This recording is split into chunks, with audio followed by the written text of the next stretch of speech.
माझ्या Shivarth D classes या YouTube चॅनलला सर्वांचं स्वागत करतो. मित्रांनो, आपण या व्हिडिओमध्ये चालू घडामोडीशी संबंधित जानेवारी महिन्यातील पहिल्या आठवड्याच्या ज्या काही महत्त्वाच्या घडामोडी आहेत त्या पाहणार आहोत. तर पहिली फॅक्ट आहे, भारतातील पहिले कागदविरहित जिल्हा किंवा पहिले कागदविरहित जिल्हा न्यायालय कोणते? तर लक्षात घ्या, कल्पेट्टा जिल्हा जे काय असणारा वायनाड आहे, केरळ या राज्यातील. महत्त्वाचं हे म्हणजे काय असणार आहे, तर भारतातलं पहिलं कागदविरहित जिल्हा न्यायालय असणार आहे कल्पेट्टा. लक्षात घ्या, वायनाड. महत्त्वाचं म्हणजेच की केरळ या राज्यामधलं हे बघा आपल्याला न्यायालय पाहायला मिळतं. त्यानंतर दिवंगत पर्यावरण शास्त्रज्ञ डॉक्टर माधव गाडगीळ यांचे आत्मचरित्र कोणते? तर लक्षात घ्या मित्रांनो, ऑक अप. महत्त्वाचं म्हणजे की बघा, यावरती आपल्याला प्रश्न इथे विचारला जाऊ शकतो. तर त्या आत्मचरित्राचं नाव आपल्याला काय आहे ते लक्षात घ्या. A walk of the hill नावाचं हे त्यांचं आत्मचरित्र या ठिकाणी आपल्याला विचारलं जाऊ शकतं. बघा, महत्त्वाचा प्रश्न असणार आहे मित्रांनो, यावरती आपल्याला विचारलं तर लक्षात असू द्या. म्हणजेच की माधव गाडगीळ यांचं असणारं आत्मचरित्र a walk of the hill. पुढे किंवा प्रश्न असा विचारला जाऊ शकतो की माधव गाडगीळ यांचं निधन झालं ते कोण होते? तर लक्षात घ्या, एक महत्त्वाचे असणारे पर्यावरण शास्त्रज्ञ. पुढची फॅक्ट आहे मित्रांनो आपल्या व्हिडिओमधली, भारतातील पहिले स्वदेशी डिझाईन असलेले प्रदूषण नियंत्रण जहाज कोणते? तर प्रश्न बघा महत्त्वाचा असणार आहे मित्रांनो, याचं उत्तर आहे समुद्रप्रताप. भारतातील पहिले स्वदेशी डिझाईन असलेले प्रदूषण नियंत्रण जहाज म्हणून या ठिकाणी लक्षात घ्यायचं आपल्याला. पुढची फॅक्ट या ठिकाणी आपल्याला बघायची आहे. पुढचा प्रश्न बघा, 99वे अखिल भारतीय मराठी साहित्य संमेलन कोठे झाले? तर लक्षात घ्या, या प्रश्नाचं योग्य उत्तर काय असणार आहे, तर सातारा या ठिकाणी आपल्याला हे झालेलं पाहायला मिळतं. सातारा. महत्त्वाचं म्हणजेच की 99व्या क्रमांकाचं असणारं हे अखिल भारतीय मराठी साहित्य संमेलन असेल, सातारा या शहरात झालं. तर त्याच्यानंतर आपल्याला पुढची फॅक्ट या ठिकाणी बघा विचारली जाईल, जे की 99व्या अखिल भारतीय मराठी साहित्य संमेलनाचे अध्यक्ष कोण होते? प्रश्न महत्त्वाचा आहे. तर एक ज्येष्ठ साहित्यिक बघा म्हणून ओळख असणारे विश्वास पाटील एक महत्त्वाचे आहेत. त्यांच्या काही महत्त्वाच्या कादंबऱ्या या ठिकाणी लक्षात घ्या. महानायक, संभाजी, पानिपत या कादंबरीचे लेखक कोण किंवा लेखन कोणी केले? तर विश्वास पाटील. लक्षात घ्या, प्रश्न परीक्षेमध्ये विचारले गेलेले आहेत आपल्याला. पानिपत ही कादंबरी कोणी लिहिली? सरळ सोपा प्रश्न आपल्याला यापूर्वी विचारला गेलेला आहे. त्याच्यानंतर आपल्याला बघा पुढची फॅक्टसुद्धा या ठिकाणी महत्त्वाची असणार आहे. बघा, राष्ट्रीय मानवाधिकार आयोगामध्ये लक्षात घ्या, महासंचालक म्हणून कोणाची निवड झाली? तर त्या ठिकाणी अनुपमा निलेकर चंद्रा. अनुपमा निलेकर चंद्रा हे या प्रश्नाचं उत्तर असणार आहे. 99व्या अखिल भारतीय मराठी साहित्य संमेलनाचे स्वागताध्यक्ष कोण होते?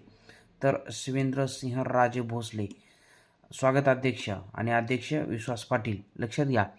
पुढची फॅक्ट आहे मित्रांनो, या ठिकाणी आपल्याला बघा विचारली जाऊ शकते की अलीकडे भारत जगातील सर्वात मोठी कितवी अर्थव्यवस्था ठरला आहे? बघा, भारताचा जर आपण विचार केला तर या ठिकाणी 4थ्या क्रमांकाची सर्वात मोठी बघा अर्थव्यवस्था म्हणून आपला भारत आता ओळखला गेलेला पाहायला मिळतो आपल्याला. प्रश्न या ठिकाणी आपल्याला विचारले जाऊ शकतात बघा या संदर्भात सुद्धा. तर 4थ्या क्रमांकाची अर्थव्यवस्था आपली भारत. लक्षात घ्या. त्यानंतर सर्वात महत्त्वाचं म्हणजे की एक बघा प्रश्न आहे या ठिकाणी 10व्या क्रमांकाचा प्रश्न असणार आहे आपल्या या व्हिडिओमधला. तर या बाबतीत आपल्याला काय विचारलेलं आहे, तर 1 जानेवारी 2026चा जो काही रेफरन्स आहे बघा, तर या दिवशी कोणत्या देशाने युरो हे चलन स्वीकारण्यास मान्यता दिली? युरो हे चलन बघा स्वीकारणारा देश कोणता? 1 जानेवारी 2026 तर बल्गेरिया. प्रश्न इथं महत्त्वाचा बघा विचारला जाऊ शकतो, कारण या ठिकाणी आपल्याला जे की बघा यापूर्वीसुद्धा असे प्रश्न विचारले गेलेले आहेत चालू घडामोडीमध्ये. तर एक पुढचा प्रश्न महत्त्वाचा आहे, पारंपरिक टपाल सेवा बंद करणारा जगातील पहिला देश कोणता? तर लक्षात घ्या, या ठिकाणी पारंपरिक टपाल सेवा बंद करणारा जगातला पहिला देश ठरलेला आहे तो डेन्मार्क. कोणता आहे? तर डेन्मार्क हा देश ठरलेला आहे मित्रांनो. लक्षात घ्या, एक महत्त्वाचा देश असणारा डेन्मार्क. पुढचा प्रश्न आपल्याला पाहायचा आहे मित्रांनो, की महाराष्ट्र लोकसेवा आयोग म्हणजेच की MPSCचे नवीन अध्यक्ष म्हणून कोणाची निवड झाली? तर या प्रश्नाचं योग्य उत्तर काय असणार आहे? तर विवेक भीमनवार. बघा मित्रांनो, या ठिकाणी आपल्याला कमेंट सेक्शनमध्ये सांगायचं आहे की महाराष्ट्र लोकसेवा आयोगाच्या संदर्भात कोणत्या कलमानुसार महाराष्ट्र लोकसेवा आयोगाची तरतूद पाहायला मिळते आपल्याला. तर आपण कमेंट सेक्शनमध्ये आपलं उत्तर नक्कीच सांगा. त्याच्यानंतर पुढचा प्रश्न आपण बघणार आहोत. या ठिकाणी पाणबुडीतून प्रवास करणाऱ्या महामहिम द्रौपदी मुर्मू बघा या कितव्या राष्ट्रपती बनल्या? म्हणजे की एका पाणबुडीतून प्रवास करणाऱ्या बघा या ठिकाणी दुसऱ्या राष्ट्रपती असणार आहेत महामहिम द्रौपदी मुर्मू या, लक्षात घ्या. आणि त्यांनी INS वाघशीर या पाणबुडीतून प्रवास केलेला पाहायला मिळतो. कलवरी वर्गातील असणारी ही एक महत्त्वाची काय असणार आहे तर पाणबुडी असणार आहे INS वाघशीर. तर पुढचा प्रश्न एक महत्त्वाचा, आता या दुसऱ्या म्हणजे की बाबा राष्ट्रपती ठरल्या पाणबुडीतून प्रवास करणाऱ्या. मग आता या ठिकाणी पाणबुडीतून प्रवास करणारे पहिले राष्ट्रपती कोण होते मग? तर लक्षात घ्या doctor APJ Abdul Kalam sir हे या ठिकाणी बघा म्हणजेच की पाणबुडीतून प्रथम प्रवास त्यांनी केलेला होता. आणि डॉक्टर APJ अब्दुल कलाम यांनी नेमकी अशी कोणती पाणबुडी आहे की त्या पाणबुडीतून त्यांनी त्या ठिकाणी बघा प्रवास केलेला पाहायला मिळतो? तर या पाणबुडीचं नाव लक्षात घ्या INS सिंधुरक्षक. INS सिंधुरक्षक हे या पाणबुडीचं नाव असणार आहे मित्रांनो, लक्षात घ्या.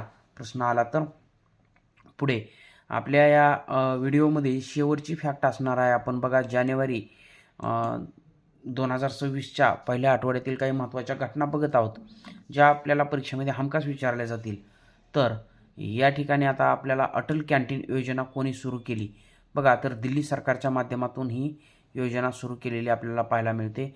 तर कमेंट सेक्शनमध्ये आपण मित्रांनो सांगायचं आहे की दिल्लीच्या सध्या मुख्यमंत्रीपदी कोण बघा असलेले पाहायला मिळतात आपल्याला. तर कमेंट सेक्शनमध्ये आपलं उत्तर सांगून द्या. दिल्ली च्या असणाऱ्या मुख्यमंत्री कोण आहेत सध्या? तर त्या ठिकाणी बघा महत्त्वाचं म्हणजे की आपल्याला कमेंट सेक्शनमध्ये सुद्धा उत्तर नक्कीच आपलं नोंदवा. त्याचबरोबर महत्त्वाचं म्हणजे की आपण जर माझ्या चॅनलला नवीन असाल तर माझं शिवार्थ डी क्लासेस हे यूट्यूब चॅनल या ठिकाणी सबस्क्राईब करून जास्तीत जास्त या व्हिडिओला लाईक करा आणि आपल्या मित्रापर्यंत हा व्हिडिओ शेअर करा. भेटूया आपण पुढच्या व्हिडिओमध्ये. तोपर्यंत धन्यवाद. जय हिंद. वंदे मातरम.